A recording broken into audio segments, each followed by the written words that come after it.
Dan doa kami buat Anda semua, kita akan sambut, kita akan sapa dulu narasumber kita, Ibu Anita Handayani. Shalom. Selamat malam, Ibu. Selamat malam, Pastor. Ya, apa kabar? Baik, puji Tuhan, sehat ya. Puji Tuhan. Panggilannya apa nih? Anita atau Handayani? Biasa dipanggil, waktu kecil dipanggil Nini, setelah besar dipanggil Nita. Oh ya, baik Ibu Nita ya. Ya, puji Tuhan, terima kasih ya.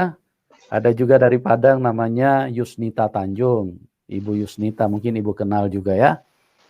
Bagaimana banyak sekali ya orang-orang Padang yang kental dengan nuansa-nuansa keagamaan, bahkan terbilang orang-orang yang fanatik. Tapi seperti yang saya bilang, Tuhan Yesus adalah kuasa di atas segalanya. Kalau dia berkehendak, kalau dia menyatakan kuasanya, maka tidak ada orang yang bisa melampaui atau melewati kehendak dan kebesarannya. Ya, orang-orang yang dilawat Tuhan itu pasti akan bertobat, meninggalkan kehidupan lamanya dan percaya kepada Tuhan Yesus. Nah, pada malam hari ini Ibu bisa ceritakan kesaksian kepada kami semua supaya itu bisa memberkati, dimulai dari latar belakang dulu. Silakan Ibu Anita. Terima kasih Pak Pastor Yusuf Manugulu. Shalom buat pemirsa yang hadir pada hari ini. Perkenalkan, nama saya Anita Handayani. Latar belakang saya dari keluarga Minangkabau, dari suku Guci ibu saya dan suku Sikumbang bapak saya. Saya anak kedua dari ibu saya. Saya sekolah SD itu dulu di kampung di Sumatera Barat, di daerah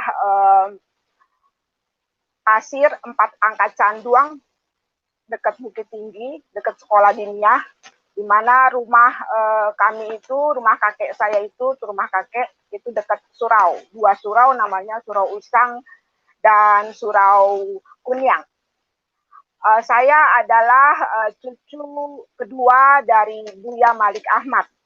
Buya Malik Ahmad itu adalah penyebar agama Islam sampai ke Brunei, sampai ke Singapura, dan dia juga pernah menjadi salah satu pimpinan Muhammadiyah. Saya tinggal dulu waktu kecil di komplek IAIN Syarif Hidayatullah. Saya tinggal sama mama karena mama dan papa sudah bercerai pada saat saya masih kecil. Masih disusui oleh mama, saya sudah tidak punya bapak dan ibu utuh lagi. Mama menikah lagi, saya punya saudara 4 orang dari mama dan dari papa 2 orang. Nah, kenapa saya SD saya di SMP Islam Al-Azhar yang ada di Blok M, yang ada di Sisingamangaraja dekat Al-Azhar itu, dekat Masjid Al-Azhar. Sementara SMA saya di SMA Muhammadiyah 2 Yogyakarta yang sekarang berada di Jalan Kapas. Lalu saya kuliah di Institut Pertanian Bogor, jurusan Agribisnis, Fakultas Pertanian, Institut Pertanian Bogor. Pada waktu kecil, saya ingat tuh kecil itu udah umur 7 tahun ya, udah umur 7 tahun. Sebelum 7 tahun saya tidak begitu ingat. Nah, umur 7 tahun itu saya dibawa mamah ke kampung untuk disekolahkan di kampung agar saya bisa belajar ngaji. Karena juga mama saya ingin menikah kembali, makanya saya dipisah dulu. Nah, pada saat latar belakangnya sudah selesai ya. Ini saya sekarang akan membahas tentang latar belakang. Pertama, kedua, peralihan menjadi Kristen. Ketiga, titik balik. 4, tantangan setelah terima Tuhan Yesus. Kelima adalah mujizat-mujizat yang saya temui. Nah, latar belakang saya itu, saya jadi latar belakang dari Muslim, dan saya 2 kali jadi murtadin tahun 2001, 1 Januari, dan tahun 2019, 28 Agustus, saya murtadin masuk Kristen. Sementara saya Islamnya itu dari lahir, dan pada tanggal 28 Juli 2019 saya Islam kembali, itu selama sebulan kurang lebih, tapi saya melakukan ibadah itu hanya kira-kira 2 minggu, habis itu udah nggak melakukan lagi. Itu latar belakang saya. Nah, kenapa saya kok awal-awal tertarik kepada Kristen gitu. Awal-awal itu kenapa gitu kan. Pada waktu itu kan saya sekolah di kampung. Nah, di kampung itu terbiasa toanya masjid itu, mengarah ke luar. Jadi kita kedengaran apa yang disampaikan oleh ustadz yang ada di masjid, terutama pada sholat Jumat dan subuh-subuh ya, sholat subuh itu yang disampaikan kita dengar. Antara lain itu diucapkan bahwa Kristen itu adalah kafir, Kristen itu mentuhankan manusia, tidak ada tuh Tuhan punya anak gitu kan, nggak ada gitu. Oh gitu ya, saya bilang gitu kan. Nah, pada waktu itu nggak sengaja saya menemukan buku harian papa saya. Jadi ada buku harian di kampung itu dan foto-foto pernikahan mama papa ya, dan bunga-bunga. Ternyata bunga pernikahan mereka itu dibuat dulu dengan tangan. Oh ya, pernikahan mama dan papa ini adalah pernikahan politik. Kenapa dikatakan pernikahan politik? Karena kakek saya dulu adalah pimpinan salah satu grup Islam yang ada di Sumatera Barat, dan kakek saya dari bapak juga. Nah, pada waktu itu mereka bertikai, jadi atas kesepakatan anggota partai, mereka ingin mengakurkan pertikaian itu dengan cara menjodohkan mamah dan papa. Jadi pernikahan politik, makanya pernikahan mama tidak panjang karena dua-duanya belum siap. Papa belum bekerja, mama juga belum. Nah, pada itu saya ketemu buku harian papa ya. Saya kaget.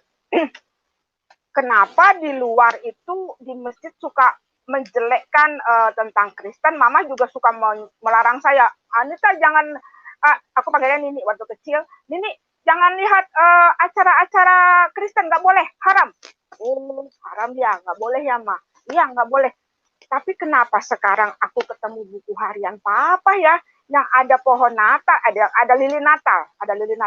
Kenapa papa suka banget menggambar dengan tangan lilin Natal di buku hariannya itu? Saya heran gitu. Ini kenapa gitu, Mak? Saya mulai tertarik gitu kan. Saya setahun belajar ngaji di kampung. Kebetulan juga saudara saya itu adalah yang punya diniyah di situ. Jadi kami di kampung itu keluarga cukup ya, berkecukupan gitu. Lalu pada kelas 2 saya kembali ke Jakarta. Saya sekolah di Pejompongan, ikut mama karena mama masih belum siap untuk menerima saya karena mereka masih baru menikah. Lalu setelah saya kelas 3 baru saya ikut mama tinggal di mama. Saya sekolah di SD Negeri Legoso 2 yang ada di Jakarta Selatan. Nah, pada saat itulah saya sampaikan ke mama, ya nak, ada apa? Mama, nanti kalau aku sudah besar gitu, aku ingin deh mah mendapatkan agama itu yang cocok buat aku. Ya syukur-syukur agama itu agama Islam. Jadi aku nggak capek-capek lagi belajar mah. Tapi kalau nanti aku agamanya lain, izinkan aku ya mah gitu. Pada saat itu mama saya hanya diam. Tapi seterusnya saya jadi banyak disakiti. Artinya mama jadi galak banget. Galak itu artinya saya pernah waktu kelas 6, karena mama galak ya, saya kelas 6 saya ingin kembali ke kampung ikut nenek gitu. Mama marah, saya dikejar-kejar pakai pisau. Saya mau dibunuh katanya. Daripada kamu pulang kampung, mending kamu saya bunuh aja. Gitu. Bapak saya pegangin saya, mama saya nggak jadi bunuh saya, gitu kan. Lalu pada saat saya tingkat 1, gara-gara cuci piring aja, saya males cuci piring karena pada waktu itu tingkat 1 saya tidak naik tingkat, jadi saya RCD. Tadinya saya angkatan 16, lalu saya RCD, karena tadinya cita-cita saya bukan masuk Institut Pertanian Bogor, tapi saya ingin menjadi dokter gigi. Jauh-jauh saya sekolah ke Jogja, pengen jadi dokter gigi, kenapa akhirnya ke IPB, Bogor gitu. Pada waktu itu ya, saya pikir seperti itu. Jadi saya tidak serius dengan kuliah saya gitu kan. Akhirnya saya RCD tidak naik gitu. Saya kaget, biasa juara keras, sekarang nggak naik gitu kan, waduh gitu kan. Nah pada saat itu entah kenapa saya jadi pemalas, artinya pemalas itu cuci piring itu malas gitu. Orang saya pulang buat ngademin pikiran, disuruh cuci piring gitu kan. Tapi tiba-tiba mama marahnya besar banget, ini kan udah terbiasa kan mama marah besar. Lalu saya diusir 3 tahun apa 4 tahun. Iya, 3 tahun menjelang saya mau KKN, mama datang ke saya. Jadi saya diusir. Jadi selama 3 tahun saya tidak pulang karena diusir. Jadi saya hidup itu dari beasiswa, namanya beasiswa Super Semar. Nah, kalau beasiswa Super Semar itu semua orang bisa, asalkan dia mempunyai keterangan tidak mampu. Lalu nanti harus membayar kembali setelah dia lulus gitu. Terus juga saya hidup dari mengajari anak dari adik bapak saya gitu, belajar pelajaran sekolahnya. Nanti pulang-pulang saya dapat uang dan saya dapat baju gitu. Bahkan ada yang mau mengangkat saya sebagai anak gitu kan. Ada itu saudara saya yang tidak punya anak, namanya Ete Adah, itu juga pengen mengangkat anak saya. Dia kasihan sama saya karena saya dipukul terus, biru-biru kakinya gitu kan. Ya itu pengalaman kecil saya. Lalu saya juga pada saat itu sampai tingkat 4 itu tidak pernah pacaran ya, tidak pernah pacaran karena ibu saya sama kakek saya bilang pacaran itu tidak boleh. Jadi itu hukumnya haram gitu kan. Sampai tingkat 4 aku nggak pernah pacaran. Sehingga masuklah aku ke grup namanya Himacas, Himpunan Mahasiswa Cacat Asmara istilahnya gitu kan. Tapi ternyata pada tingkat 4 itu saya ketemu seorang pemuda gitu, kebetulan sama-sama ngurus beasiswa gitu, beasiswa Super Semar itu untuk penelitian. Nah, saya mau penelitian ke Bali ceritanya begitu. Lalu saya urus dia antar saya urus kebetulan saya punya motor, jadi kita ngurus berdua. Nah, singkat kata pemuda ini akhirnya jadi pacar saya gitu kan. Karena saya titip motor ke dia, otomatis saya selalu tanya dong tentang keadaan motor saya setelah saya penelitian di Bali selama pada waktu itu 1 bulan kalau nggak salah saya di Bali gitu. Pada tahun 1983 itu kalau nggak salah saya di Bali. Nah, akhirnya menjadi pacar.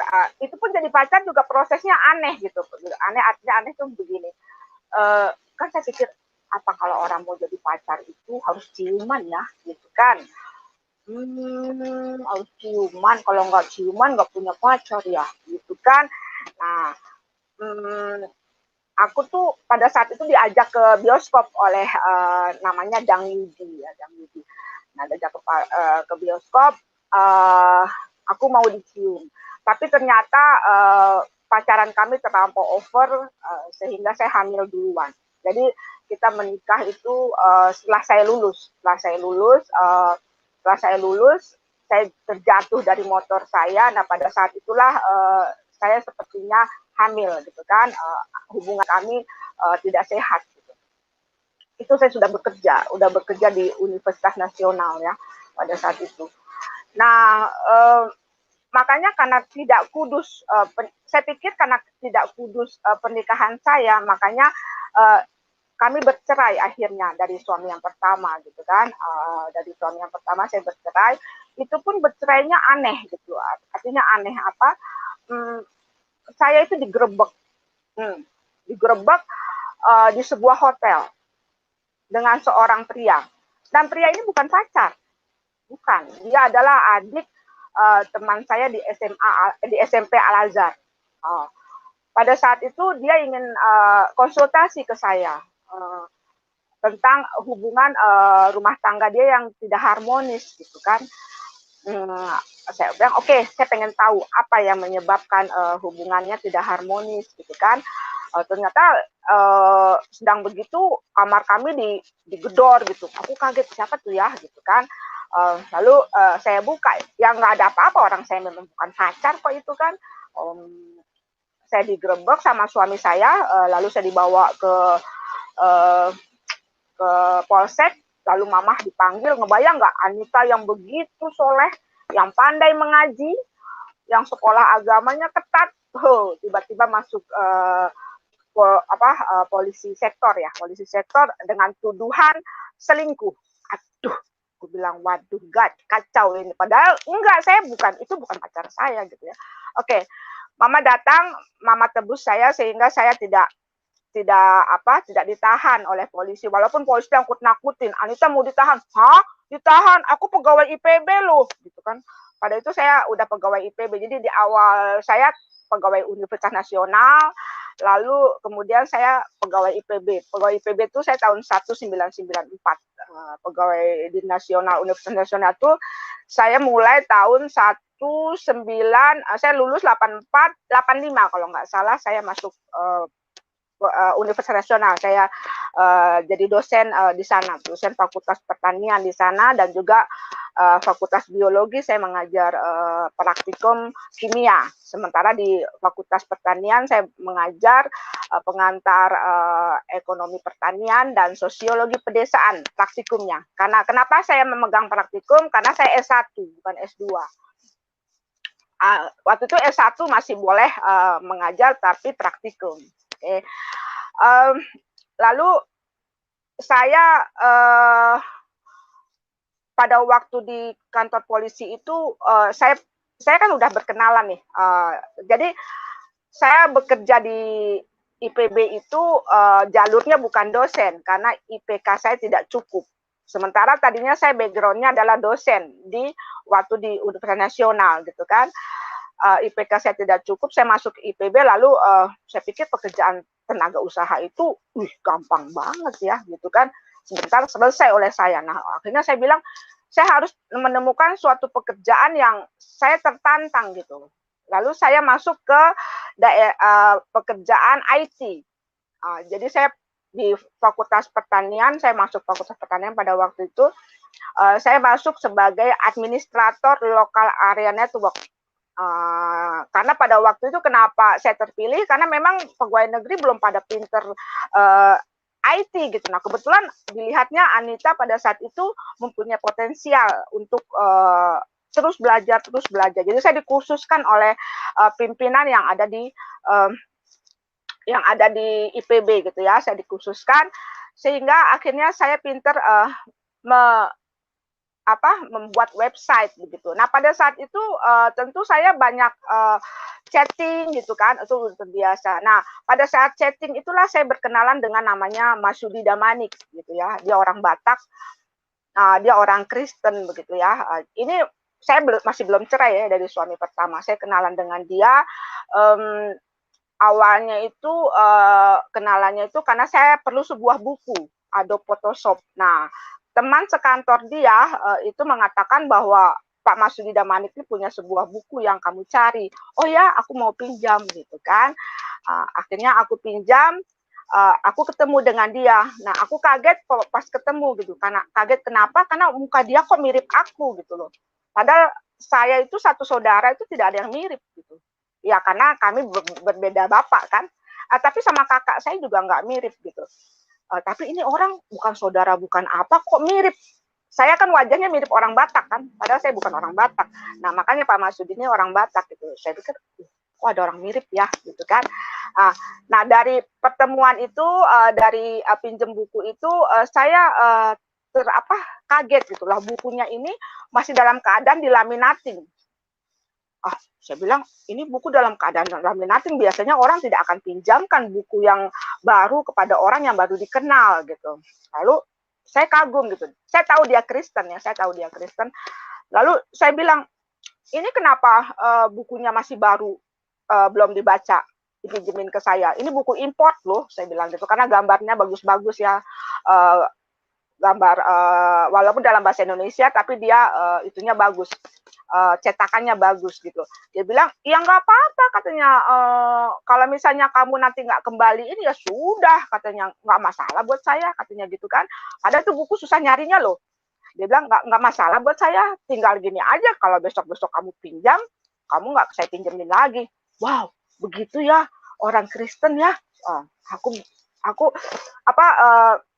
apa namanya, kaget gitu ada orang berpandangan seperti itu gitu. Nah, kedua, saya kagum dengan sifat dia itu pada saat saya pinjam uang. Nah, pada saat bercerai dari suami yang pertama, saya ingin merubah rumah yang saya tinggali ini. Ini rumah saya, pengen saya rubah, lalu saya pinjam uang ke dia. Cukup besar pada waktu itu, saya lupa berapa besarnya, tapi cukup besar. Lalu pada saat saya ingin membayar uangnya kembali, saya kaget lagi, kaget yang kedua. Kenapa saya kaget? Dia bilang gini, nggak usah dikembaliin. Loh, kok nggak usah dikembaliin? Ini uang besar loh. Ibu saya aja ya, kalau saya ngutang 75.000, waduh, ditagih-tagih gitu loh. Setiap saya gajian ditagih. Lah, ini kamu kok saya mau bayar nggak mau? Ya nggak mau. Kenapa? Karena itu uang kamu. Loh, uang saya dari mana? Saya bilang gitu. Iya, itu uang kamu dari Tuhan saya, melalui saya untuk kamu. Wah, Tuhannya hebat banget ya. Kaget saya. Wah, mulai saya kagum gitu kan. Dan juga pada waktu itu saya kan di IPB itu masih baru tuh pada waktu itu ya, tahun 99, 94, 99 ya, masih 4 tahun. Gaji saya masih belum besar gitu. Pada saat itu saya sering dapat uang gitu ya dari Pak Masudi gitu untuk misalnya saya bilang, dia suka nelpon, kalau siang-siang tuh dia suka nelpon, halo Anita udah makan belum? Oh belum, uangku habis gitu kan, ini tinggal segini gitu kan, karena harus bayar listrik, harus bayar apa gitu, banyak banget yang harus dibayar. Oh, aduh kasihan banget tuh. Nanti dia kirim uang untuk bayar beli makanan, karena kami tempatnya memang jauh. Saya ada di Depok, dia di Rawamangun gitu kan. Nah, hubungan kami ini nggak disetujui oleh orang tuanya, karena alasannya ada dua. Pertama, karena usia kami jauh. Usia kami itu beda 11 tahun. Saya lebih tua 11 tahun, saya lahir tahun 60, dia lahir tahun 71. Lalu yang kedua, alasan orang tuanya tidak menyetujui saya sebagai mantunya adalah karena saya janda, seorang janda, sementara anaknya adalah bujangan, ya kan? Lalu orang tuanya juga bilang, kamu mau guna-gunai anak saya ya? Katanya, saya sakit banget tuh dibilang begitu. Waduh, aku nggak pernah guna-gunain, kok dibilang mengguna-gunai gitu kan? Lalu saya bilang sama pada Manik ini, kamu udah dijodohin tuh sama orang tua kamu, sama orang Ikip gitu kan, ngapain kamu mau kawin sama saya? Lagi pula kita usianya jauh, nggak mungkin lah kita bisa kawin. 11 tahun gitu loh, gitu kan, udah gitu orang tua kamu juga nggak setuju. Lalu saya buang tuh persyaratan untuk memajukan surat untuk mengajukan pernikahan ya, saya buang ke tempat sampah. Pada Maniknya nangis. Dia bilang, kenapa kamu buang? Ya aku buang nggak jadi. Akhirnya dia bikin surat perjanjian. Pertama, saya bilang, oke, aku mau nikah kalau kamu bikin surat perjanjian. Oke. Surat perjanjiannya pertama, akan senantiasa sayang sama Anita. Tidak akan menyakiti dia. Yang kedua, tidak akan merokok. Yang ketiga, tidak akan selingkuh.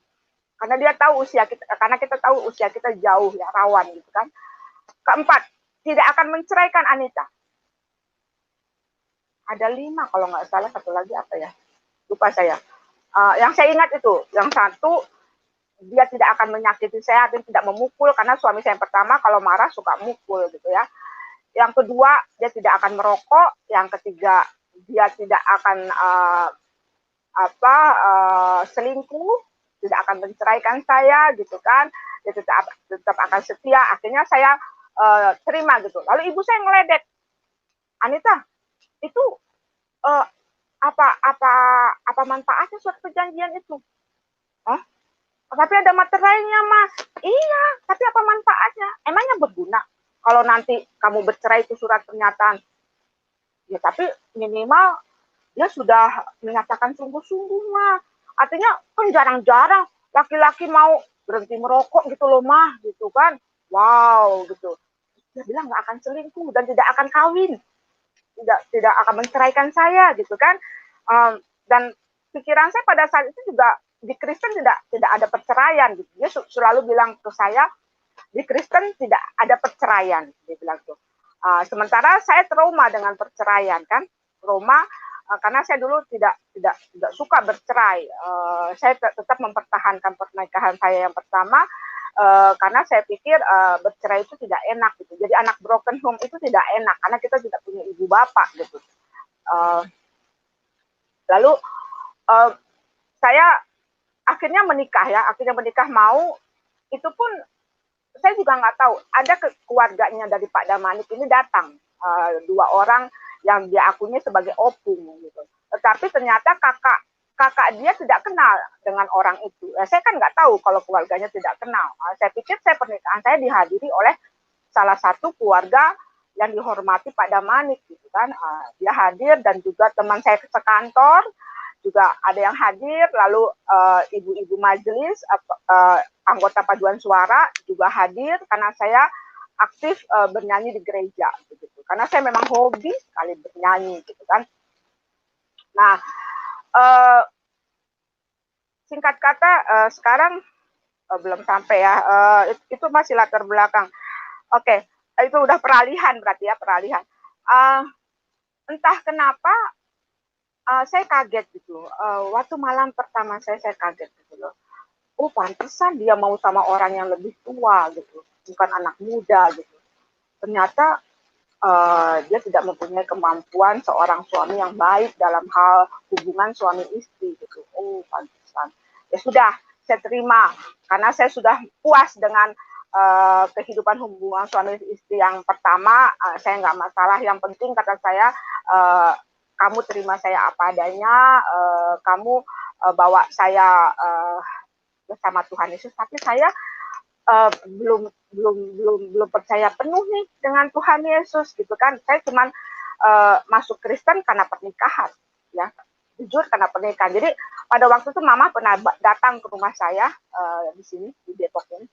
Dia datang membawa 2 orang pendeta, saya lupa namanya, 2 orang pendeta yang masuk Islam gitu ya. Datang ke sini maksudnya Mama itu untuk mengembalikan saya ke Islam gitu kan. Lalu kedua orang itu suruh saya membuka, ayo Anita buka Alkitab. Ih, nggak mau. Kenapa nggak mau? Iya nggak mau. Ini rumah saya berhak untuk dibilang tidak mau. Oh, kaget kan mereka kan? Saya nggak nurut. Lalu Mama bilang, oh jadi Anita masuk Kristen bukan karena percaya Yesus ya? Bukan. Lalu kenapa? Karena ingin kawin sama pemuda itu. Oh, lalu Mama saya tanya lagi, kalau misalnya pemuda itu beragama Konghucu bagaimana? Ya udah ikut Konghucu, nggak masalah. Berarti sudah selesai kita Bapak, kita pulang saja, kata Mama. Jadi percuma aja Bapak kesini juga. Anita bukan karena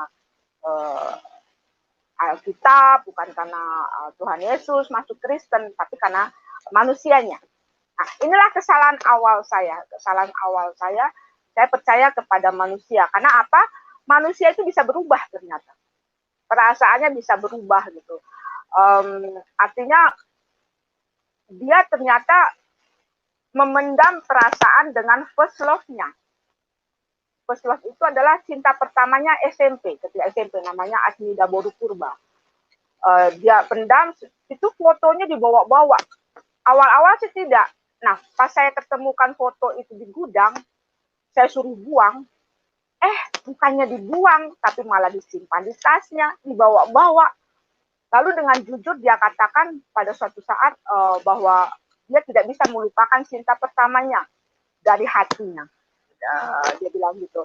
Selalu, dan kalau Tuhan Yesus mengizinkan, kalau kita nanti resmi bercerai, saya akan menikah dengannya. Dan kalau dia masih hidup, saya nggak tahu ya jujur apa enggak dia katakan begitu ya.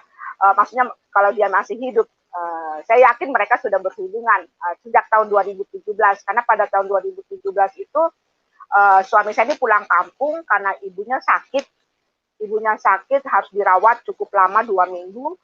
Nah pulang dari kampung itu aneh gitu kan, 2 minggu lebih tidak ketemu saya.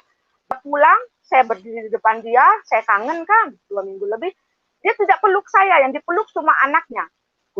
Saya kaget, kenapa begitu? Saya bilang, papa kok nggak peluk saya? Ya mama nggak datang ke saya sih, makanya saya nggak peluk. Loh nggak datang bagaimana? Saya berdiri di depan papa loh. Tiba-tiba papa habis peluk langsung duduk di bangku. Nah, saya menganggap pada saat itulah orang tuanya mencuci otaknya. Karena orang tuanya orang Batak biasa lah ya. Pengen punya mantu orang Batak lagi gitu kan. Dan dia kan nggak setuju dengan saya. Karena saya lebih tua dari anaknya. Bahkan ibunya pernah bilang, katanya anak saya tuh senang sama kamu karena kamu mirip saya. Kenapa anak saya nggak kawin sama saya aja ya?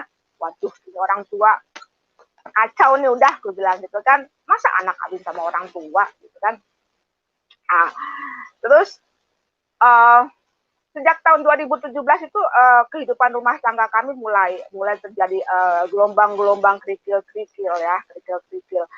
Oh ya, tahun 2008, sebelum tahun 2017 ini, 2008, karena suami saya ini tidak pernah sepertinya menginginkan saya gitu ya, tidak pernah menginginkan saya, sehingga tahun 2008 itu saya sempat minta cerai sama dia. Saya bilang, papa seperti tidak inginkan saya gitu, tidak pernah bergairah dengan saya gitu. Ini karena ada orang lain ya di hati papa gitu, sehingga tidak pernah gitu. Karena saya pernah punya suami yang begitu mencintai saya dan dia bergairah banget. Nah, sementara ini enggak gitu loh kan. Ini bagaimana gitu ya. Nah, pada saat itu saya ditugaskan kantor untuk ikut diklat tim 4 namanya. Pada saat itu teman saya udah ada yang kasih tahu, Anita hati-hati lu, nanti dapat selingkuhan lo di situ. Enggak lah, aku bilang gitu, nggak mungkin. Suamiku sayang banget sama aku loh. Ini tahun 2008 ya, bukan tahun 2017, 2008. Suamiku sayang banget tuh sama aku gitu kan. Ya aku cuma nasihatin aja, iya terima kasih dinasihatin gitu. Ternyata setelah saya ikut diklat, saya cemburu sama suami saya ini kan. Saya diklat itu 2 minggu. Kebetulan babysitter anak saya ini cantik gitu. Saya cemburu gitu, entah kenapa saya cemburu aja. Marah dia, marah sama saya, kenapa kata cemburu sama babysitter? Iya namanya cemburu kan nggak diatur sama otak gitu kan. Nah pada saat itu saya kesal kan. Pada saat itulah saya kenal dengan seorang pemuda di diklat, karena kita kan intens tuh diklat itu kan, malam bikin laporan, besok ujian, laporan lagi, ujian lagi, terus saja gitu ya. Nah kebetulan di diklat ini saya mendapat juara peringkat 4 gitu. Nah pada saat itu saya berkenalan dengan seorang pemuda, artinya saya jatuh hati dengan dia gitu kan. Nah setelah kita diklat itu ketahuan nih sama Pak Damanik HP saya. Emang saya kan cuman begitu aja, karena di diklat selalu setiap hari ketemu, jadi saya tidak pernah password itu HP saya, lalu terbaca oleh Pak Damanik gitu loh. Dan itu disimpan sama dia itu sampai saat waktu perceraian saya, ternyata dia simpan itu notifikasi di HP saya itu. Dia tanya ke saya, mama selingkuh ya? Saya jujur bilang iya gitu Kak. Saya udah siap-siap nih, saya bakal dicerai nih gitu kan. Itu tahun 2008 ya. Ternyata dia tidak bercerai, dia menangis. Dia bilang, mama kembali ke saya, tinggalkan pemuda itu. Saya juga salah karena saya mencintai mama. Pada saat itu mama sudah punya suami.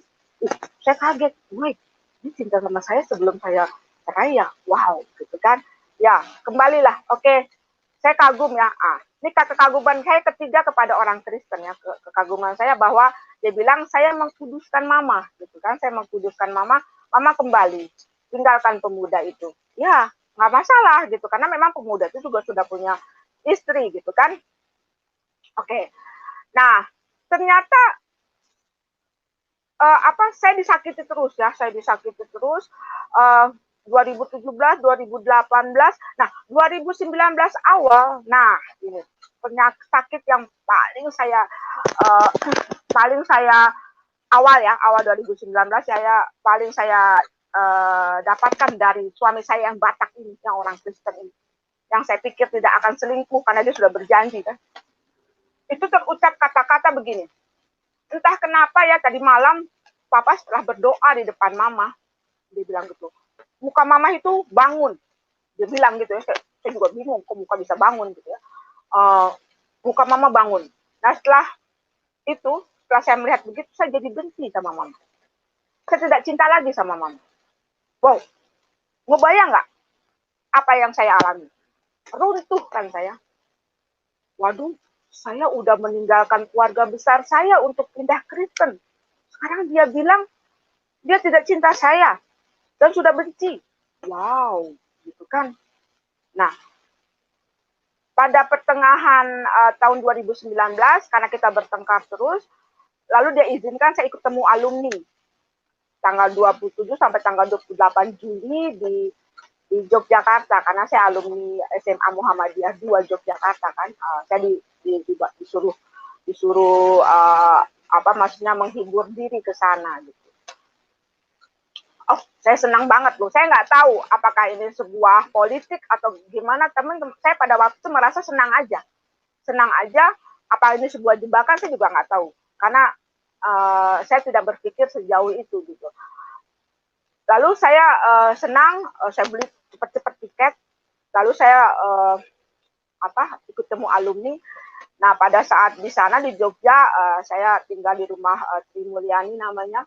Di sana jadi emang suka bilang, Anita kembali ke Islam aja. Enggak ngapain, aku kan udah Kristen gitu kan.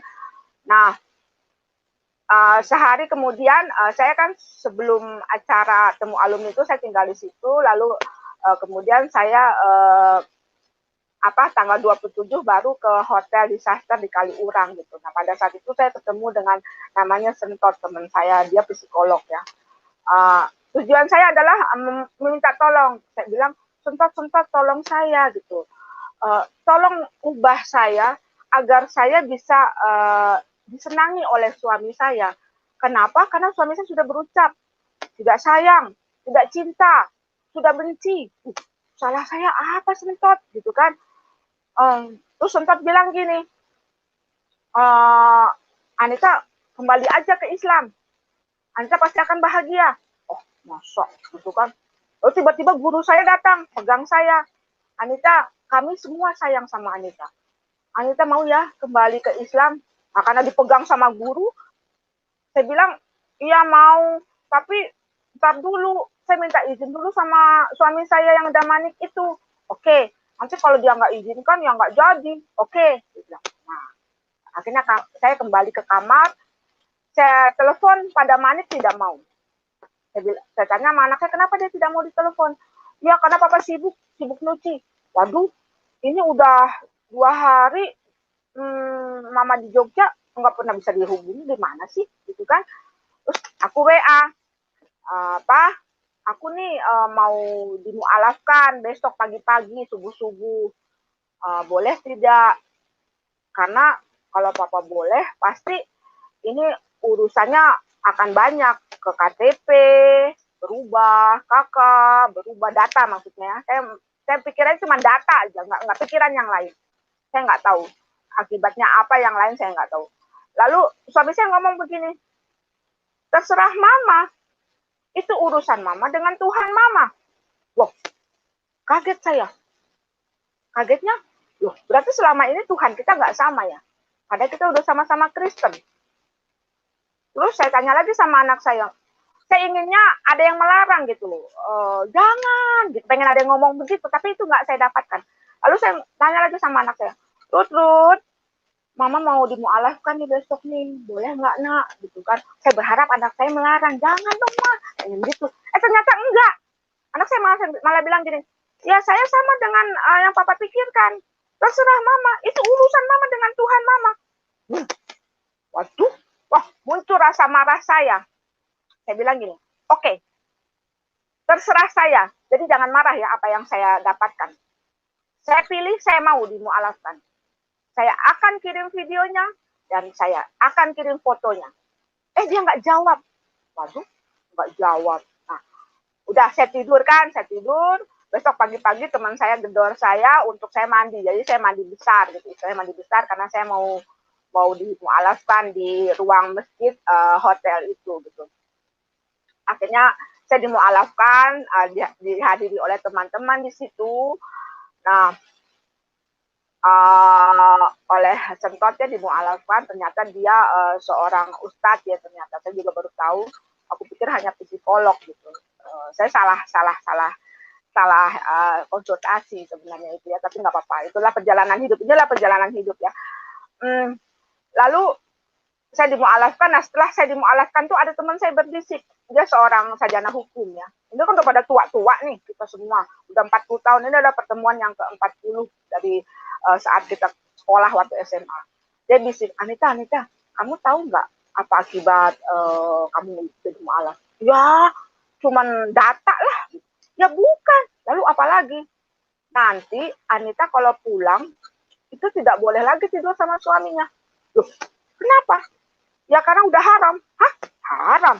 Waduh, kok nggak bilang-bilang gitu. Kalau bilang dari kemarin, saya nggak bakal mau dimualafkan. Saya kan nggak mau cerai. Ya ampun, ini gimana sih teman-teman gitu kan. Nggak kasih tahu dulu akibatnya apa gitu. Saya pikir cuma data doang gitu. Nah, udah gitu entah kenapa teman saya terus cecer ya, teman yang lain mencecer. Itu kan subuh ya. Nah, maghribnya saya dibawa ke masjid, namanya masjid apa tuh, saya catat namanya, takut lupa. Jogo mana ya, nama masjidnya itu, bentar. Itu masjid yang terkenal manajemennya bagus. Itu namanya masjid mana sih namanya tuh, aduh, Jogo Karian itu namanya masjidnya itu. Saya dibawa ke situ. Nah, di situ saya mendapat surat mualaf saya di situ. Nah, itu pada waktu itu kebetulan masih puasa ya, Jadi kita sholat tarawih. Nah, sehabis sholat tarawih saya dimualafkan. Itu ada videonya, video yang di hotel juga ada, video yang di masjid juga ada, foto-foto juga ada. Pada saat itu saya dimualafkan, saya tanda tangan gitu kan, tapi tidak dikasih tanggal gitu. Ya udah. Nah, pada saat saya sholat yang pertama di rumah teman saya itu, saya kan diajak sholat terus ya, sholat bersama gitu sama teman saya namanya Sri Mulyani itu. Nah, pada saat saya sedang sujud tuh saya berpikir, kok saya sekarang jadi muslim ya? Padahal saya nggak suka nih dengan cara sholat ini. Ini mengarah kemana ini? Kan mengarah ke Ka'bah. Lalu Ka'bah itu isinya apa?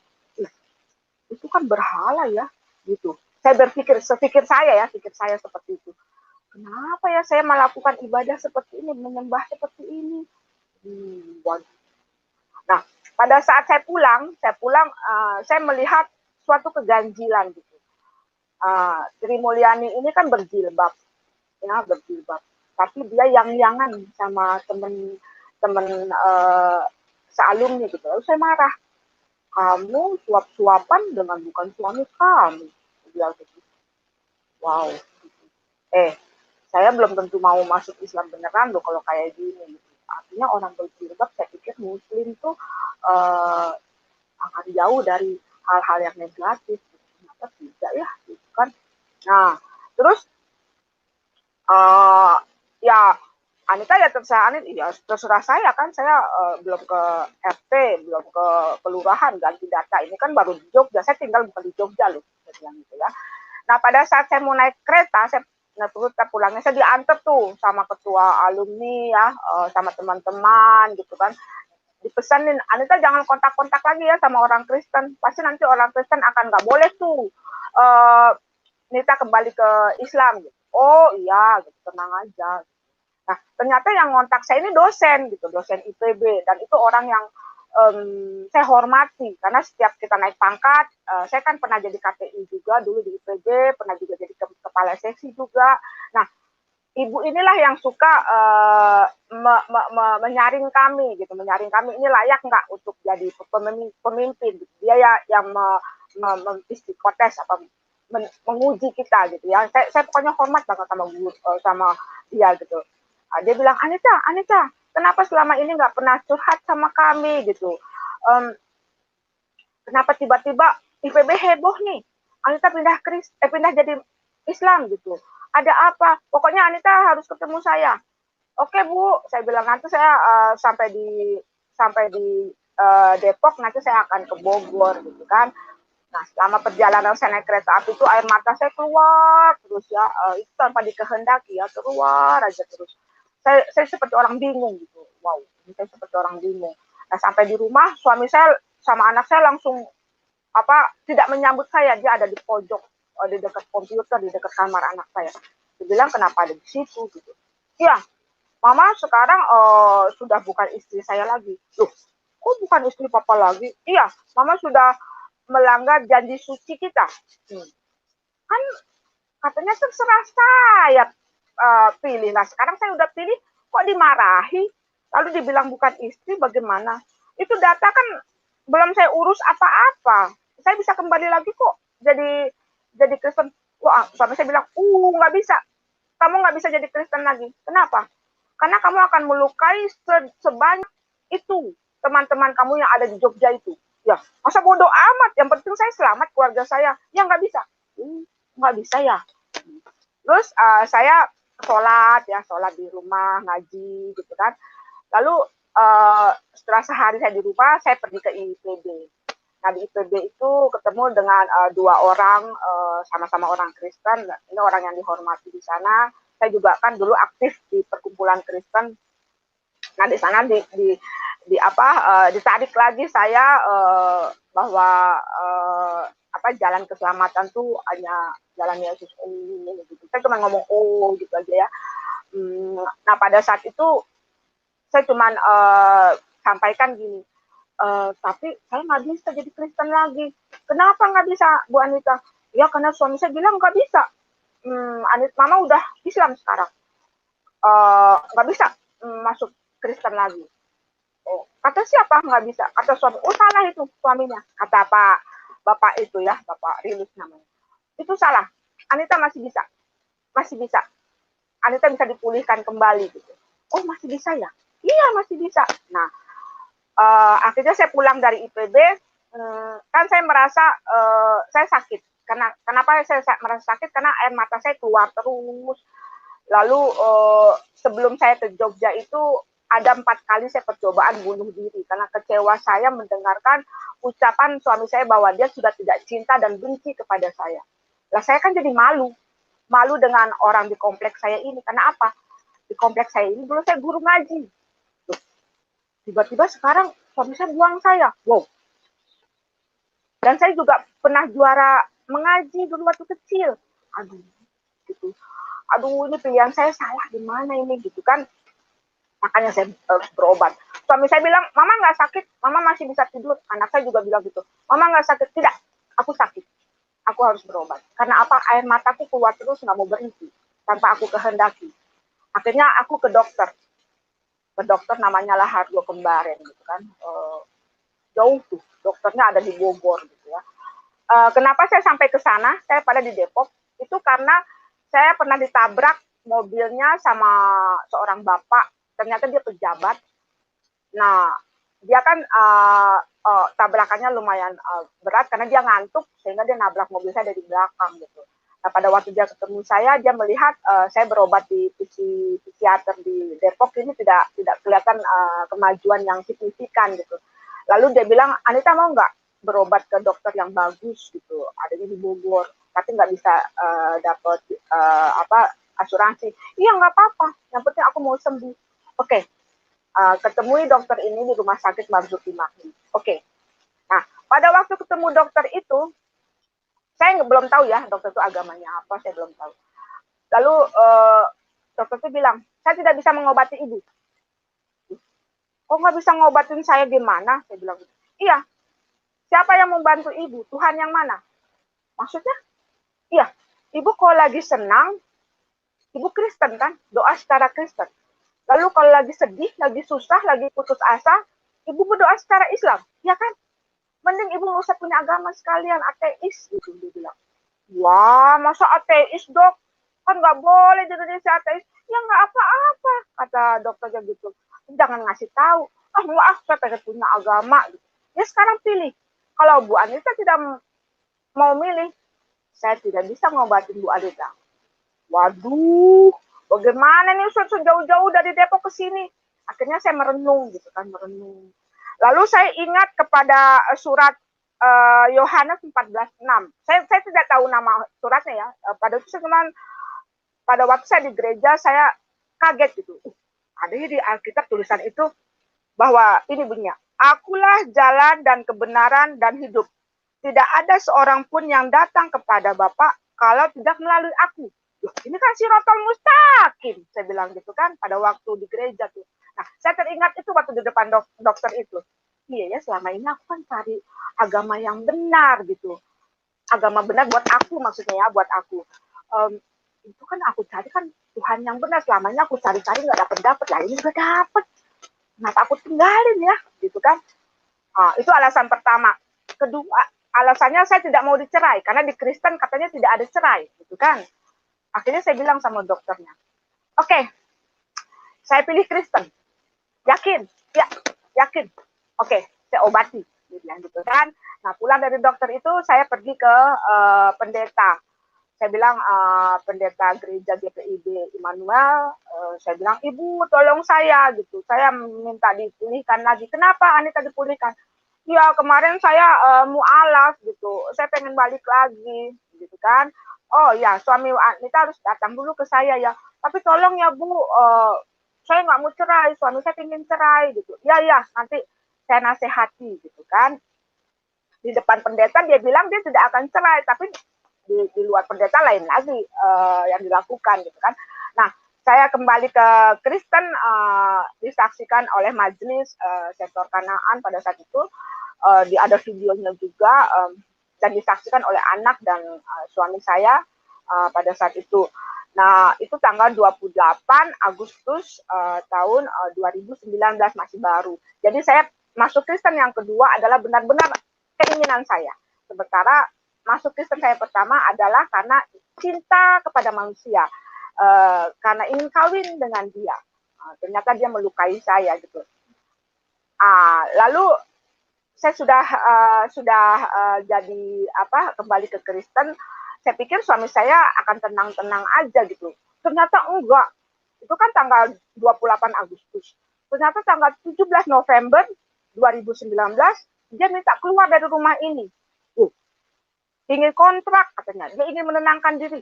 Kenapa harus keluar dari rumah ini? Aku bilang gitu kan. Iya, aku harus menenangkan diri. Oh gitu ya caranya. Oh saya lihat di Alkitab juga ada. Ternyata di Alkitab tuh ada perintah untuk menenangkan diri, tapi tidak boleh lama-lama gitu kan. Akhirnya saya ya udah nggak apa-apa. Lalu saya bilang anak saya, Ruth jangan ikutan papa, di sini aja. Tidak, aku mau ikut papa. Ya sudah kalau Ruth mau gitu kan. Suami saya keluar dari rumah tanggal 17 November 2019. Dia tinggal di perumahan bagus, mewah perumahannya. Namanya Puri Depok ya. Itu pasti mewahnya mahal gitu. Dan yang saya kaget lagi, gak lama itu suami saya beli mobil baru gitu. Wow, kaya banget dia ya, gitu kan, beli mobil baru. Nah, saya tuh nggak dikasih tahu alamatnya. 3 bulan namanya saya tidak kasih tahu alamatnya. Saya berdoa terus sama Tuhan, di mana rumah mereka ini? Aduh, di mana ya? Tiba-tiba saya juga heran, ada ojek online yang saya nggak kenal gitu. Ngasih tahu, Bu Anita, loh, kok tahu nama saya gitu. Iya, saya kan orang sini yang jadi tuh ojek. Oh, iya. Bu Anita, kenapa kok Ruth pulangnya ke sana. Kemana Ruth pulangnya? Dikasih tahu alamatnya kan. Oh, di Puri Depok. Puri Depok. Oh, asik. Aku mau ke sana. Aduh, terima kasih Tuhan. Yesus, terima kasih. Aku mau lihat anakku. Aku kangen gitu kan. Nah, terus aku datang dong.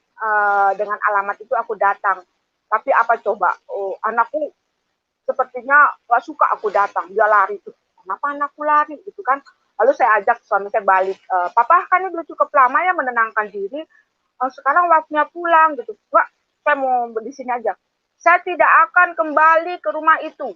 Loh, katanya cuma sebentar. Loh, ini kok tidak akan kembali? Ya udah, aku mau ikut papa deh. Papa mau kemana? Nggak bisa. Aku tidak mau lagi sama mama. Saya mau pergi. Saya mau cerai. Waduh, mau cerai gitu. Kan nggak boleh. Boleh, katanya gitu. Kan kalau cerai, itu kan melawan firman Tuhan. Enggak, Tuhan juga tahu hati saya. Tuhan pasti maafkan saya. Wah, gitu kan. Nah, akhirnya dia mengajukan cerai, gitu kan. Nah, pada waktu itu dia membawa 2 orang saksi. Saksi dari keluarganya sendiri, namanya Musa Damanit dan Devi Damanit. Itu masih anak keluarga dia. Saya paling sakit yang Devi. Ya, Devi ini adalah anak yang keponakan daripada Manit gitu.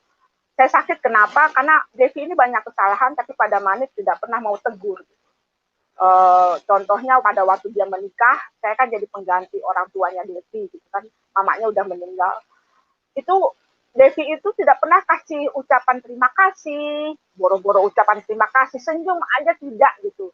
Kepada saya yang sudah capek-capek dandan, udah bikin baju yang bagus, ke desainer gitu kan. Oh, biayanya juga mahal, 2,3 juta itu. Dan anehnya pada saat pernikahan Devi, perkawinan Devi itu, kan saya sakit hati, tapi saya bilang dalam hati saya tidak boleh pergi dari acara ini, karena saya menghormati suami saya gitu kan, karena dia kan bapak buat Devinya gitu. Tiba-tiba apa coba? 4 buah kancing baju saya paling depan itu lepas. Satu-satu ya lepasnya. Saya bingung. Kok lepas? Lalu baju saya yang di tangan ini lepas-lepas benangnya. Jadi sementara ke hotel ke gereja itu saya sibuk motongin kain gitu kan, kain yang kiwir-kiwir itu kan. Saya heran kenapa kancing saya lepas 4, sampai saya marah itu desainernya. Ini kan saya mahal bayarnya kok bisa lepas 4 begini. Aduh, saya nutupinnya susah nih pakai ulos gitu kan.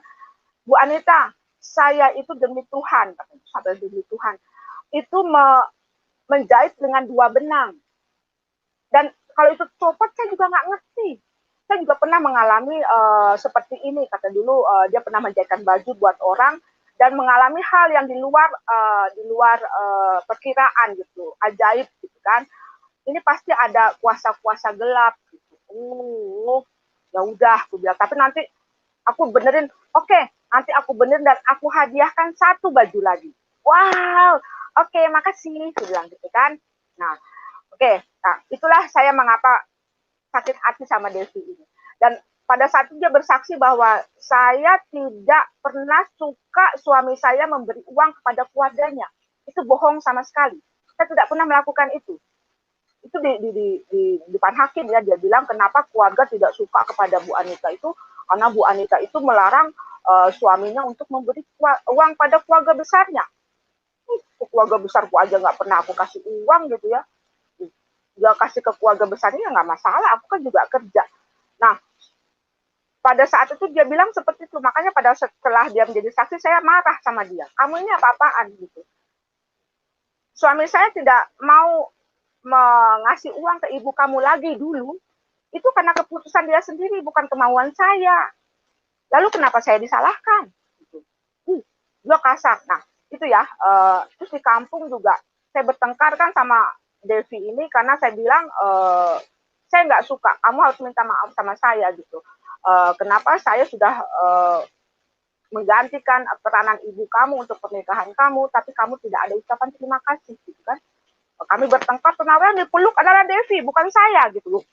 Saya protes sama suami saya, loh kok yang dipeluk adalah Devi, bukan saya kan istri papa, kenapa bukan saya ditenangkan, kenapa Devi? Nah, di situ saya melihat keganjilan. Jadi saya melihat keganjilan suami saya terhadap anak-anak. Maaf ya, pernah saya mengatakan di depan suami saya, apa pedofil ya? Marah dia. Kenapa mama begitu? Ya, karena saya melihat papa aneh gitu. Suka gendong Ruth. Anak saya yang terakhir tuh udah SMP ya, dia suka digendong. Terus dipeluk dari belakang gitu. Saya jijik melihatnya. Terus papa juga kepada Devi itu sayangnya luar biasa gitu. Dan saya juga mendapat kabar dari adik ibunya bahwa sifat Pak Damanik memang seperti itu. Dan keluarga memang sudah melihat keanehan pada Manik itu gitu ya. Makanya saya khawatir gitu waktu Pak Damanik itu tinggal berdua saja sama anak saya. Dan saya juga luar biasa kaget gitu pada saat sidang ya. Pada saat sidang itu hakim memutuskan anak ikut saya, ada di bawah hak asuh saya. Padahal demi Tuhan, saya tidak pernah minta anak saya untuk di bawah saya.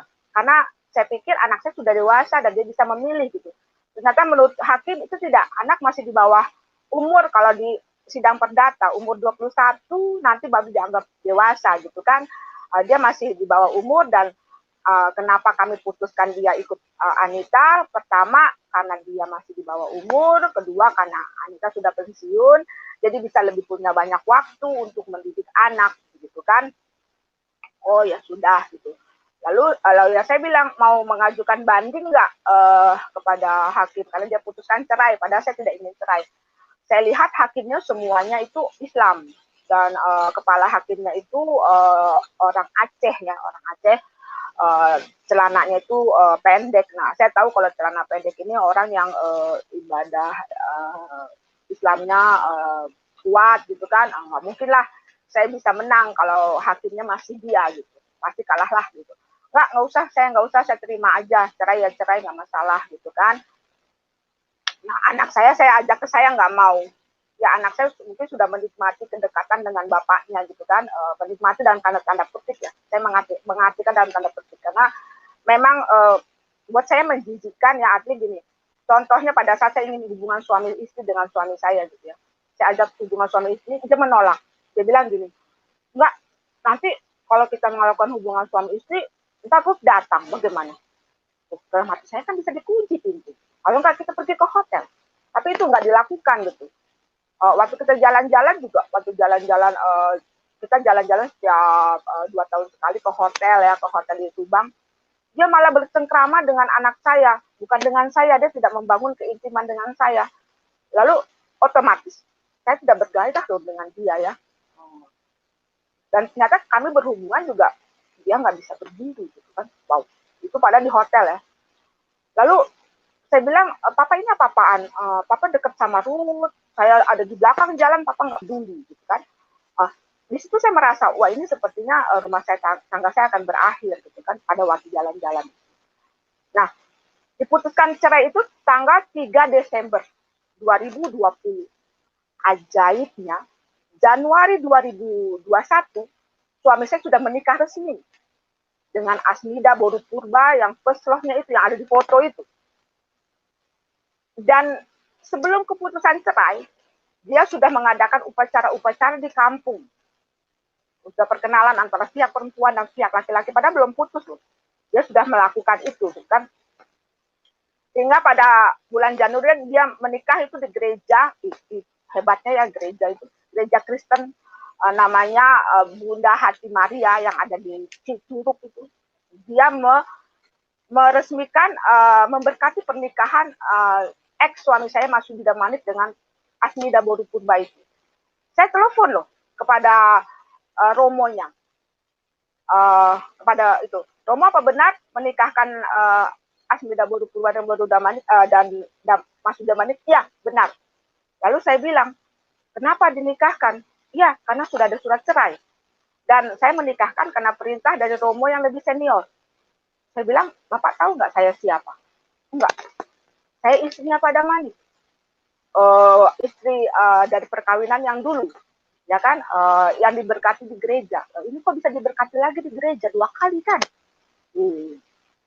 Oh, saya nggak tahu. Silakan Ibu berhubungan dengan Romo yang lebih senior. Lalu saya berhubungan dengan Romo yang senior. Dia bilang saya salah sambung dengan dia. Ya sudah, saya bilang saya nggak mau ngurusin lagi. nggak mau ngurusin lagi.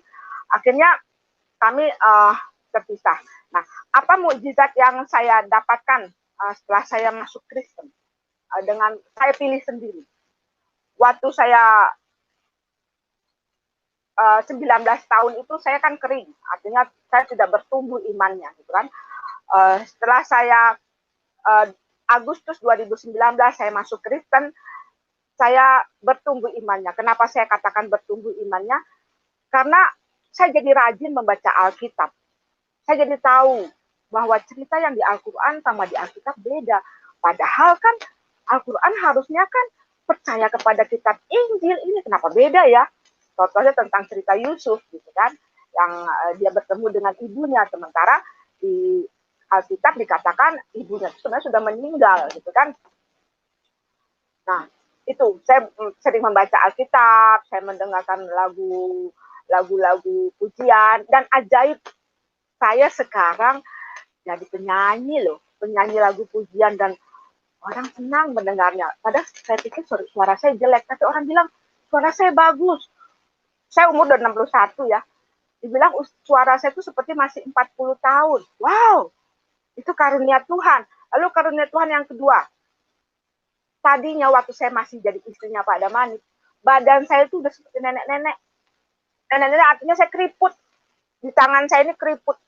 Sekarang enggak. Saya bilang, kok bisa hilang ya keriputnya? Gitu. Kok bisa hilang gitu. Lalu saya sehat. Artinya pada waktu saya masih jadi istrinya Pak Damani, setiap jam 3 pagi menjelang subuh, saya selalu sakit kaki saya itu selalu sakit, jadi kram yang amat sangat sakitnya gitu. Jadi saya selalu takut tuh kalau jam 3 pagi. Nah sekarang hilang, tidak ada lagi.